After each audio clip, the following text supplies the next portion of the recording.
took up golf recently. I thought, I'd never play this game. Old man's game, never do it. But my kids play, so I want to play with them. So I go out, and I do really well. I go out on this one day, and I out-power by my instructor. I'm feeling really proud. The next day, I'm not feeling so proud. I keep putting the ball in the water again. I'm so frustrated. Put down another one. Put down another one. I don't care. I don't care what my score is. Let's do it. And finally, I was getting frustrated. He's going things like, ain't it a bitch? This is golf. And I'm going, bull. I said, you're a terrible instructor. I said, because I should at least be consistent at whatever shitty level I can achieve. I said, I know I'm not Tiger Woods, but I should be able to be consistent, and you're just telling me it's difficult. Telling me it's difficult is not helping. Tell me what to do. He said, well, actually, you're only a little bit off. I said, could have fooled me. He said, no, you're about a millimeter or two off. I said, you're joking. He said, no, watch this. He said, I didn't teach you this yet. He said, when you approach the ball like this, he said, if you change the angle that you're attacking this just 1 or 2 millimeters, in the very beginning, do you see how that changes the arc? This one, instead of being on the green, by 1 millimeter, now you're in the water. 1 millimeter over here, you're in the sand. And he said, and also you're hitting the ground by 1 millimeter sometimes. You're not stroking it, just 1 millimeter. I thought, what a great belief system that when all hell's breaking loose and nothing's working, that you're only 1 millimeter off. Because most people think it's impossible, so they give up. Isn't that true? And in real life, it's true. So 2 days later, I'm going to see one of my clients. I do a lot of coaching, and I have a man who's the top plastic surgeon in the world. He's going through some tough times in aspects of his life. But this is a guy that gets paid by Sultan of Brunei $1 million to fly over and do 3 people's faces. He is the #1 plastic surgeon in the world. He can make anyone who's ugly look spectacularly beautiful. He showed me pictures of a woman who's 84 years old. He made her look 40 and gorgeous, no exaggeration. But you know what? I'm waiting for him in his office, and he's still in surgery. So he's got a new book he's creating to teach other surgeons around the world. And I'm going through it, and it's got pictures of, the top 100 supposedly most beautiful women in the world's faces. And then men. I wasn't paying attention to that one. I just kept turning the pages, right? But I noticed something. He's got all these measurements. And he has mathematically calculated what it takes to make someone look gorgeous, man or woman. And it's a few millimeters. Interesting. For example, on a woman, the distance between the top part of your lip and your nose, this little distance, the measurement of that, if you're beautiful, gorgeous, is the same size as your eye. If it's 1 millimeter more, you have an average face. If it's 2 millimeters more, you are butt ugly. Okay. The difference between butt ugly and gorgeous is 2 millimeters. He's got about a dozen of these little 1 or 2 millimeter changes he makes, and it's a different person. It is unbelievable. So a very powerful belief to leave today with would be, nothing's working, I'm 1 millimeter away. What little thing do I change? And when I do, it changes everything. Because I'm heading this direction, I make this little shift. You take that out an hour from now, a day from now, a week from now, a month from now, you have a totally different destination from that direction. But the 1 millimeter change, I'll show you one of them right now. Check this out. Stay in the state of certainty. Some of you lost it. Intensify it, whatever it takes. Intensify. Make your move. Come on. Make your move. Say yes. Say yes. Say yes. Say yes. Now feel that in your body. Don't let go of it.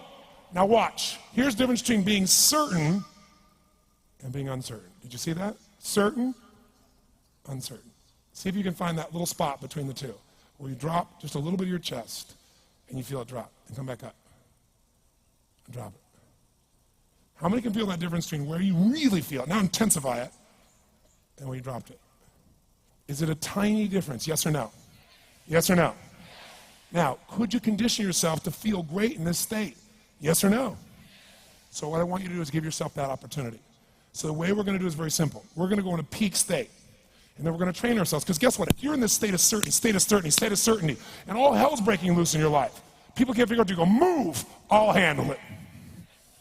People go, he's so lucky, he's so confident. No. Here's what I've created for my life, and anyone I know succeeded. I'm a 17-year-old kid from Azusa, California, with no real education other than self-education, with no background, with parents that did their best, all of them,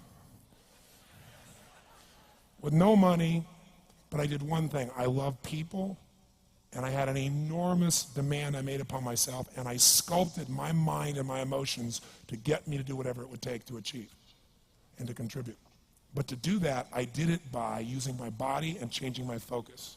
I did it by putting myself in a peak physiology and using what I call incantations. Can you train yourself to believe something, yes or no? Absolutely. How many of you have ever made the fatal mistake of going to Disneyland or Disney World, and while you're there made the fatal mistake of going to a ride called It's a Small World After All? What happens for about a week after you're out of that damn place? You're still singing this thing in your head in 24 languages, right? Well, let me tell you something. How many of you have things when you want to go achieve them and this part of your voice goes, oh, it's not going to happen, or forget it? How many got a voice that sometimes interrupts that good pattern? Say I. And what you want to do is train a new one. So starting when I was 17, I started doing incantations, not affirmations. Affirmation, you go, I'm happy, I'm happy, I'm happy, I'm happy, I'm happy. What's the problem? You haven't changed your what? Your what? Physiology. If you don't change your physiology, you won't get anything. So an incantation is not only you speak it, but you embody what you're saying with all the intensity you can. And you do it with enough repetitions that it sticks in your head. Like It's a Small World, now the conversation in your head is always the same and it gives you what you want. So you use your body and your voice. So 17 years ago, I started doing things. I was working for Jim Rohn, this speaker, and I was 17 years old. I had long hair, minestrone soup, acne on my face. And I was trying to call on Bear Stearns type of people and convince them why they should go to this man's seminar and be more successful. I was driving a 1968 Volkswagen that I had earned at $40 a week as a janitor. The only way I did it was park far from the building and then go in, and I love people and I believe, but I put myself in state, and I was able to influence people that were far more successful than I was at the time. I would do something that I still do backstage and have done for 23 years because I don't hope I'm going to be in a good state, I demand it. So I do an incantation using my whole body. I'd say, I now command my subconscious mind to direct me in helping as many people as possible alive today to better their lives by giving me the strength, the emotion, the persuasion, the humor, the brevity, whatever it takes to show these people and get these people to change their lives now. And I would do that literally driving in my Volkswagen to a meeting in LA on the freeway for 40 minutes. People are looking at me, I'm screaming at the top of my lungs. They're going, I know he's a serial killer, I know he is. But by the time I entered that room, when two people meet, if there's rapport, the person who's most certain will always influence the other person. And I was totally certain, and they were trying to get revved up to certainty. Do you agree with this? Yes or no? I do another one because I was poor. I changed my mindset. I kept doing things, but I never got beyond it. I'd say God's wealth is circulating in my life. His wealth flows to me in avalanches of abundance. All my needs, desires, and goals are met instantaneously by infinite intelligence, for I'm one with God and God is everything. And I would imagine the abundance in my life, and I would feel so grateful. And a year later, I went from making $38,000 a year to making $1 million a year in 1 year. Because successful people do what failures won't. You follow me on this? You know?